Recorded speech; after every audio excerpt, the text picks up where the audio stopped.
Yeah,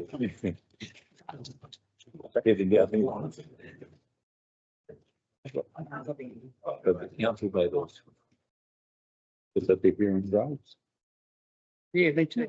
Okay, thank you, everybody. Welcome to the meeting.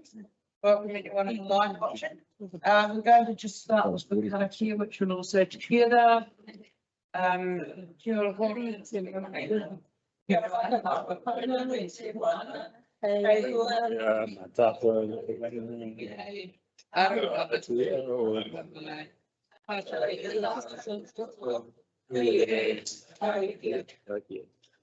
everybody. I don't think we have any apologies.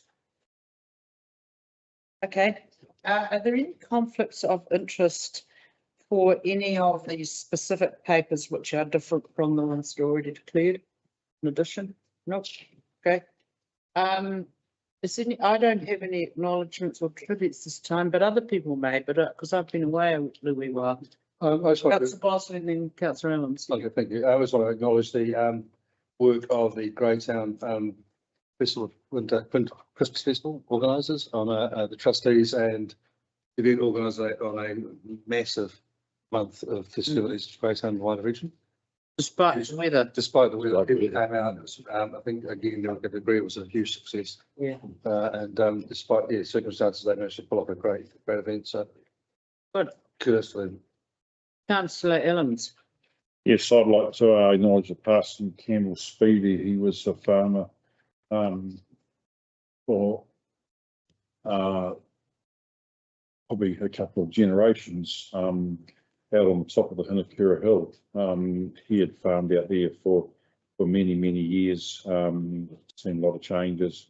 He retired into Martinborough quite a few years ago, but still had an interest in rural Martinborough, rural Wairau. He passed probably a couple of weeks ago, and just condolences to his family around the Wairau. Thank you, Councillor. Councillor Baker. Yeah, I acknowledge the passing of the Rainfall, who was a businesswoman in Brentford, and a real advocate for heritage campaign as well. So, kia ora. Thank you. No others? Okay, we have no urgent business. So we're looking at the minutes of the 25th of June. Would somebody like to move those, please? Yes, thank you, Councillor Ellens and Councillor Clark. We're all good with those? Okay, matters arising from previous meetings. What? And then we go into item 9.1. Adoption of YT Water Statement of Expectations. Catherine. Thank you. So councillors, we've talked about this before, been through this in detail. So this is the final approval, and I'm not expecting people are going to suddenly want to change it at this meeting. We have a short statement to make, Catherine. Thank you. I'll just recap a couple of this process so that we kind of know where we're at process. So the purpose of today is for you to take the decision to adopt the statement of expectations for YT Waters. As is required under your shareholders agreement, this has been developed by the stakeholders forum over the last couple of months. The statement has been shared with the board of YT Waters, who have confirmed that they are comfortable with what's in there and are working towards its implementation. All of the 4 shareholding councils have been briefed on it towards the end of June. Been one change that's been made since those briefings took place, which is just the addition of, well, not the addition, the sort of bolstering, I suppose, the point in there around the possible need to reconsider the statement in the event of amalgamation. So it's just a little bit more fulsome than it was before. The stakeholders forum has approved the final version that you've got in front of you on the 14th of July and have made the recommendation that it be adopted by the shareholding councils. I think it's also worth noting that this is the first one and it is quite fulsome, and it's likely that in future it will be a bit more trimmed down from this, but because it's the first one, it's got a lot of things in it. Does anybody wish to, yes, councillor Allens? Thanks, Mayor Fran. Thank you, Catherine. I know one of the questions I did have was, but I see that there has been a change. I was going to ask, have there any changes been made since you came and spoke to us on the 25th of June? I suppose going back to that point, my questions on the 25th of June were around, were there mechanisms for dispute resolution performance management? Because my view is that over a 10-year period, so this document's got a life of 10 years, or it's going to be reviewed in case of amalgamation. It has a 10-year view, but you would refresh it on a 3-yearly basis. Be refreshed, yeah. So Or in fact, you can refresh it at any point in time, but it can only be one live statement of expectations. okay, because again, I'm just going to go back to what I was saying in June was that my concern is that how it will stakeholder councils hold the YT Water Board accountable on behalf of our ratepayers, because I know Mayor Fran's not going to be happy with me, but I'm going to go back to our past experience here with South Warwick District Council about issues that we had with the previous NC. I would like to see a dispute resolution process or performance management process in statement of expectations, but unfortunately it hasn't been included. There are provisions for dispute resolution in the shareholding agreement. So those apply to, all matters of, relationship matters between the company and the shareholders. So in addition to those provisions, there is a requirement in here for the board to report back to the stakeholders forum. I'm just trying to see where it is. Sorry. On how it intends to implement the statement. So there's an accountability and then there is a reasonably fulsome set of reporting and meeting requirements on an ongoing basis between the stakeholders forum and the board as well, which will sit under the reporting and performance section. So there's a number of layers of mechanisms that you can use to hold to account. It does rely on those being executed effectively between shareholding councils. Yes. Okay. Thank you. Okay, thank you. Any other? Yes. We just ask, have Carterton and Masterton adopted? Have they adopted this? No, they haven't. Taranua did yesterday. Carterton and Masterton are scheduled to consider it next Wednesday. Anyone else? No. Thank you, Catherine. You've done a lot of work on this and we're really grateful. Herding the cats on this one. We will be, what does the resolution actually say, endorsing it or adopting it? We adopt. Adopting it, yeah, develop, recommended, it's adopted, yeah, yep. All those in favour, oh no, sorry, we need. Mover and seconder. Mover and seconder. I'll move it. Yeah, no, sorry, councillor Rutten, he had a hand up first, you second, Oh, so you're seconding it. All those in favour, aye?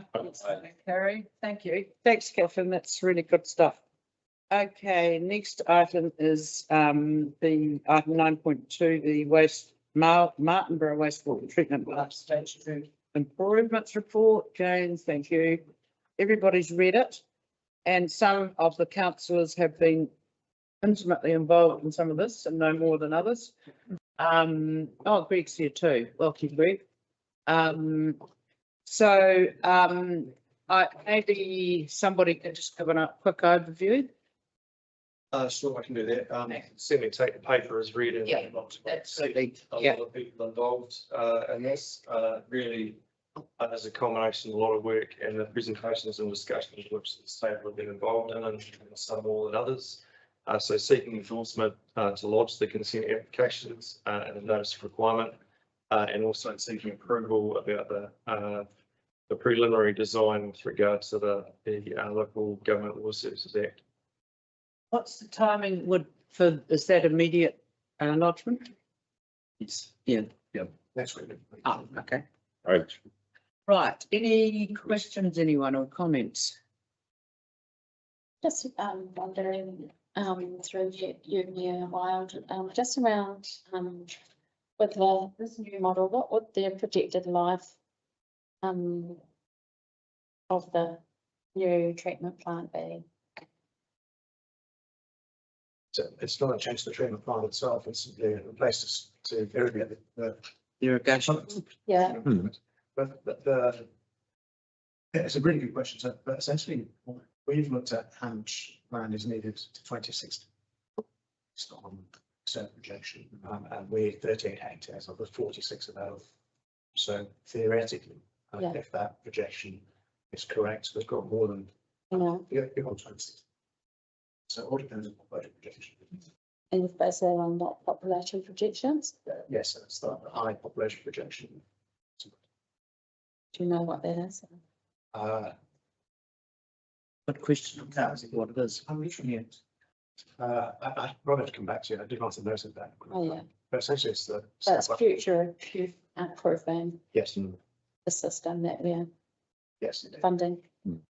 Yes, indeed. So the interesting, the consent for the existing wastewater treatment plant itself. Needs to be some at some point as well. Let's go to 26. Thanks. Any more questions or comments on this? Well, back to your worship, it was just a question around the neighbours.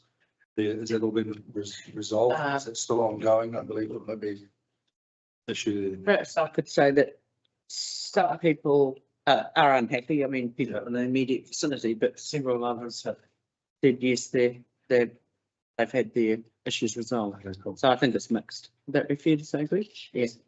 Yes. Which I guess is pretty normal for Yeah. something like this. Yeah. Thank you.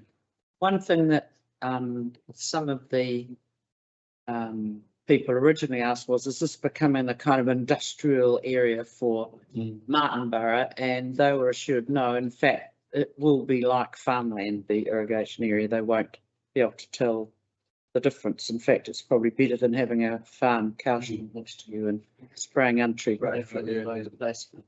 So, councillor? Yes, Mayor Fran, and the way that that facility has been designed, there's significant planting buffer zone which will be installed or planted between the irrigation area and the closest neighbouring properties.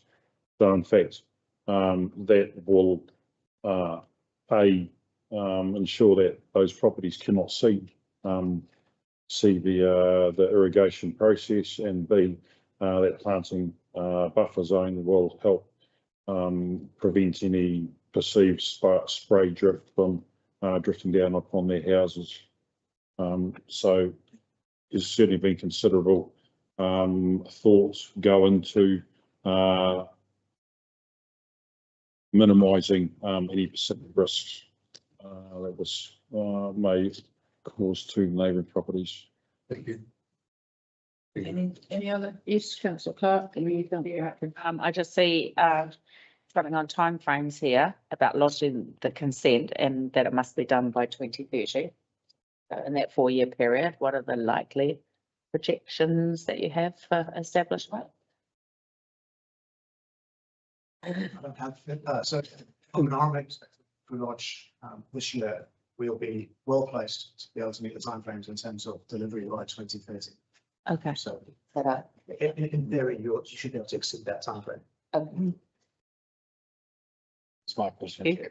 Okay, so question been answered, thank you. Okay, anything else?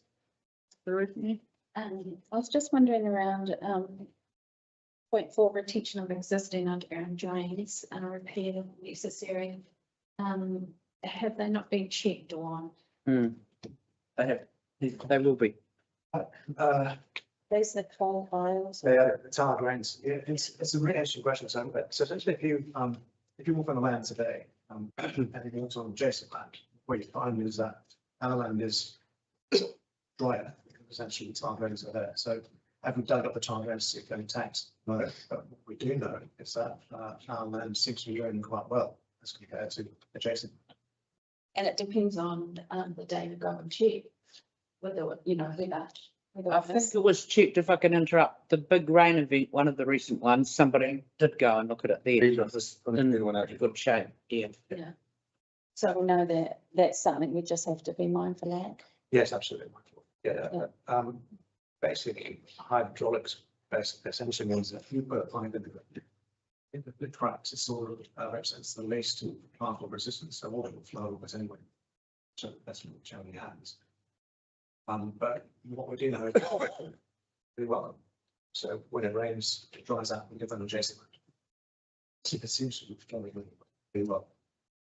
You know that there's an area that's not irrigated, that has a benefit from it, and we will be, as part of this project, installing underground drain at that location. So that's one of the reasons. Councillor Evans?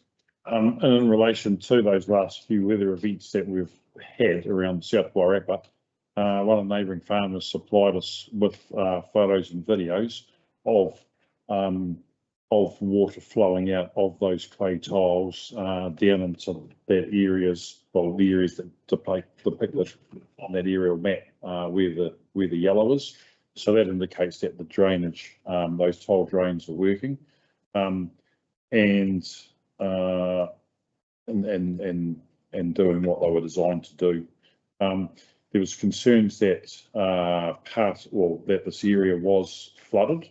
However, that is not the case, because that due diligence work that Greg and the team had done last year identified that this property is not in the floodplain. And even though there was neighbouring properties flooded, the land that council has bought did not suffer or was not flooded at all during these events. Certainly been more work done into changing that location of the storage dam to take that away from Kelly Stream, and that was because that was a concern about what may happen if in a weather event that storage dam or pond overflows, and in that case that's not going to happen due to this extra work and design process that's gone through. Councillor Kelly? Thank you for that. In terms of the design option for irrigating treated wastewater to land, you've noted that refinements had occurred in response to community and neighbour feedback, the discussions with landowners, as we've already had, and iwi and archaeological information. So on both the community and neighbour feedback and iwi and archaeological information, can you just outline a little bit more what changes were made to the design refinements? Sure. We'll do it in reverse order. So the iwi and archaeologists identified two items in particular which are not on the district plan and was recorded. One is known as Wahinga Upper Kahinga, which is a native village located on the Ruahanga river banks. And our proposed pipeline was actually going through it. There was also a old house site found, 1867, which is located probably about 60 metres to the north of our irrigation area. And the pipeline again is going through that. So what we've done is realign the track to avoid those areas entirely. Notably, a 100-metre buffer around Upper Kahinga, the Wahinga Upper Kahinga. So that's with the help of iwi and archaeologists would manage to do that, which essentially avoids an effect and avoids disruption to construction. With neighbours, I think that the key thing there was understanding how this might affect them and what we can do in terms of allocating the irrigation area and how we can manage those effects. So as part of that, then we decided to essentially just concentrate irrigation on what we call the northern section of the site, so that it was as far away from them as possible, yet also a location that drained away from Kelly Stream. So it reinforced that decision to do that. Right. Irrigation as far away as possible. We introduced buffer planting, so that wasn't part of our original proposal. introduced buffer planting around the storage pond. So those were there introduced so as to resolve concerns about just spray drift and odor, where those things can essentially help manage that. So it's a bit like a belts and buckles approach. We don't think it would be actually needed, but if we do put those things in place, we'll more or less guarantee that there's going to be no spray drift on the site and can also manage odor. So odor is a parcel and then essentially blocked by the vegetation. Vegetation around the storage pond, we can choose species to make sure that it dissuades insects from going to those locations. So we use things like lavender, catnip, what that does is it dissuades insects. And also that mask odor too, so that's quite helpful. There's some concern about drainage, particularly to the north of the site. So as a consequence of that, we introduced a new underground drain, which is on the northern side. We just discussed that a few minutes earlier. The storage pond was relocated. It used to be located. It could have been to the north or the south, and we've gone to the middle. So that's confirmed on location. Right. Just one further question, if I may. One is the paper notes that you're obliged to do the most cost-effective option, but is that also, in terms of the environment, the best option as well?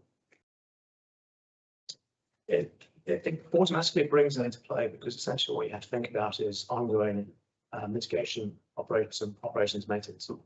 So yes, that's a considering factor in the environment. So essentially the way the RMA works is that if you have causal effects, you end up mitigating it, and that feeds through to the ongoing operations and maintenance. So there is a relationship to mitigation effects. Yes. Good. Anything else? Yes, Just wondering if there's opportunities to participate in the planting. They're going to be. That's certainly been requested by our European partners, and we're encouraged by that.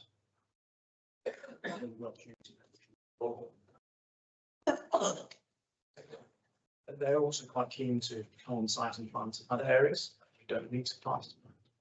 So that's something we should be looking at.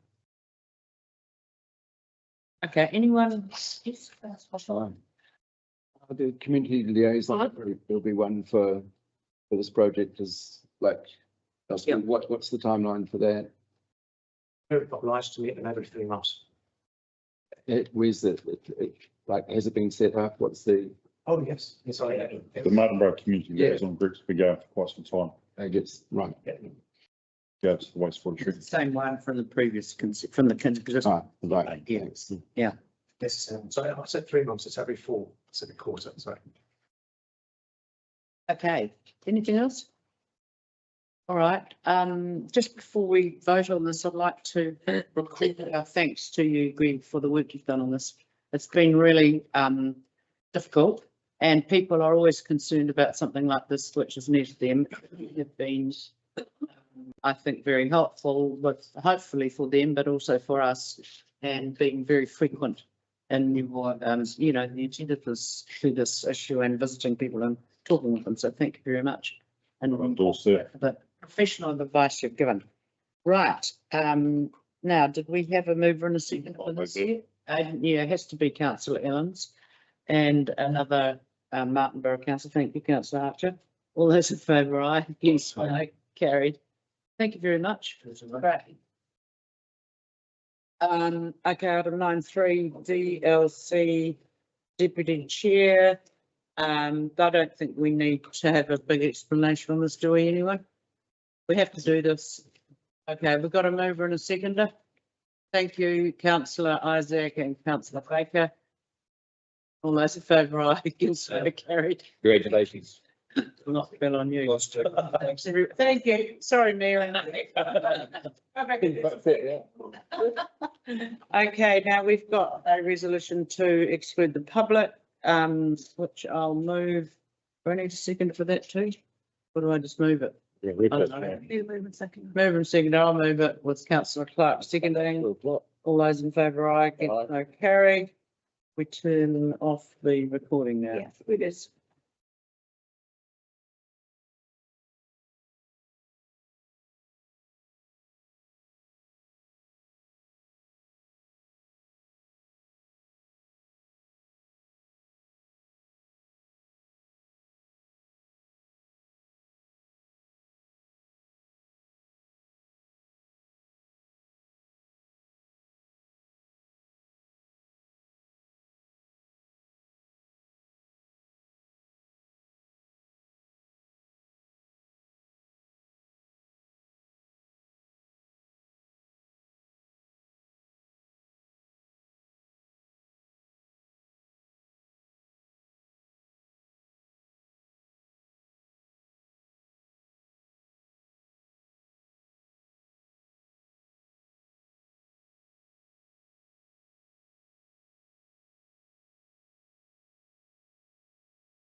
Is that a record?